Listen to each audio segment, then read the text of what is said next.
Ömür keçir fəsil fəsil. Yazın ayrı ləzzəti var.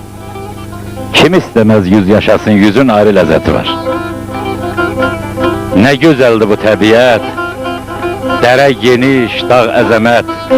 Azaldıkça dizde taqət, düzün ayrı lezzeti var.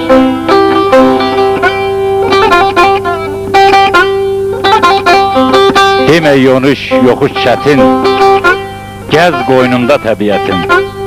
At belində hər söhbətin, sözün ayrı lezzeti var. Kamil yanır bıçağında, haray çəkir qucağında.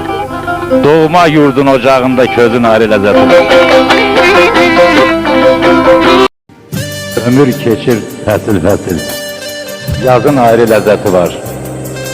Kim istemez yüz yaşasın, yüzün ayrı lezzeti var.